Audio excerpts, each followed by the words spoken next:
محترم سامعین، یقیناً آپ کے علم میں ہوگا کہ گزشتہ کل ایک اور ایسا ستارہ ہمارے درمیان سے چلا گیا ہے کہ جس کی نظیر بہت کم ملا کرتی ہے۔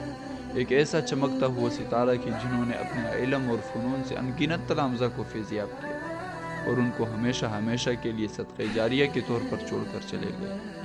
میری مراد حضرت مفتی اعظم پاکستان مفتی رفیع عثمانی صاحب ہیں کہ جو دیوبند کے مایہ ناز علماء میں سے ایک تھے۔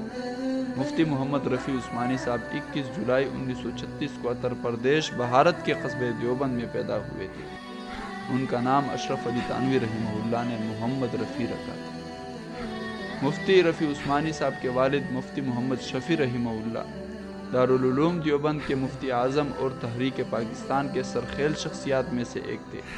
ایک پاکستانی مسلمان عالم، فقیہ اور مصنف تھے جنہوں نے دارالعلوم کراچی کے صدر کے طور پر خدمات انجام دی۔ وہ دارالعلوم دیوبند، جامعہ پنجاب اور دارالعلوم کراچی کے فاضل تھے۔ مفتی محمد رفیع عثمانی صاحب نے عربی اور اردو میں تقریباً 27 کتابیں تصانیف کی۔ احکام زکوٰۃ، التعلیقات النافعہ علی فتح الملہم، اسلام میں عورت کی حکمرانی اور نوادر الفقہ جیسی کتابیں ان کی تصانیف میں شامل ہیں۔ وہ جامعہ کراچی کے سنڈیکیٹ ممبر اور وفاق المدارس العربیہ کی مجلس انتظامیہ کے رکن اور نائب صدر تھے۔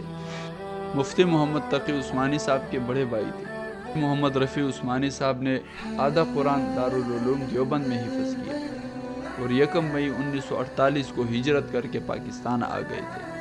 انہوں نے آرام باغ میں مسجد باب السلام میں قرآن پاک حفظ مکمل کیا اور آخری سبق فلسطینی مفتی اعظم امین الحسینی سے پڑھا۔ 1951 عیسوی میں دارالعلوم کراچی میں ان کا داخلہ ہوا اور 1960 عیسوی میں انہوں نے روایتی درس نظامی میں سند فضیلت حاصل کی۔ 1378 ہجری میں انہوں نے جامعہ پنجاب سے مولوی فاضل کے امتحانات پاس کیے۔ انہوں نے 1960 عیسوی میں دارالعلوم کراچی سے تخصص فی الافتاء کی سند حاصل کی۔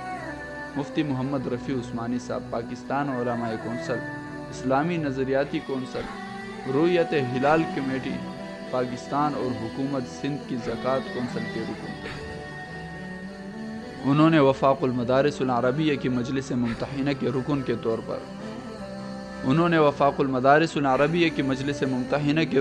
طور پر بھی بہت سارے خدمات انجام دی۔ انہوں نے عبدالحی عارفی کے بعد دارالعلوم کراچی کے رئیس الجامعہ کی حیثیت سے خدمات انجام دی۔ دارالعلوم کراچی میں مفتی محمد رفیع عثمانی صاحب نے 1380 سے 1390 ہجری تک درس نظامی سے متعلق تمام کتابیں پڑھائیں۔ 1391 ہجری سے انہوں نے مدرسے میں حدیث اور افتاء کے علوم پڑھائے۔ انہوں نے دارالعلوم کراچی میں صحیح مسلم کا درس بھی دیا ہے۔ 1980 عیسوی کی دہائی کے آخر میں مفتی محمد رفیع عثمانی صاحب نے ہمیشہ طلباء کو سیاست سے دور رہنے کو کہا۔ 1995 عیسوی میں مفتی اعظم پاکستان ولی حسن ٹونکی رحمہ اللہ کے انتقال کے بعد فقہ اور فتاویٰ کے اعلیٰ ترین خدمات کی بنا پر مفتی محمد رفیع عثمانی صاحب کو بالاتفاق علماء دیوبند پاکستان مفتی اعظم پاکستان کے لقب سے نوازا گیا تھا۔ مفتی محمد رفیع عثمانی صاحب کا انتقال 18 نومبر 2022 کو کراچی میں ہوا۔ شہباز شریف نے ان کے انتقال پر افسوس کا اظہار کیا۔ مریم اورنگزیب نے مفتی محمد رفیع عثمانی صاحب کی وفات کو ناقابل تلافی نقصان قرار دیا اور گورنر سندھ نے اسے پورے عالم اسلام کا نقصان قرار دیا۔ سید مراد علی شاہ نے افسوس کا اظہار کرتے ہوئے کہا کہ مفتی صاحب کی وفات عالم اسلام کے لیے ایک عظیم سانحہ ہے۔ ان کی دینی خدمات لازوال ہیں اور اپنے لاکھوں شاگردوں کو آج انہوں نے یتیم کر دیا۔ اللہ تعالیٰ مفتی محمد رفیع عثمانی صاحب کے درجات بلند فرمائے اور اللہ تعالیٰ ان کے فیوز کو ان کے لیے صدقہ جاریہ بنائے۔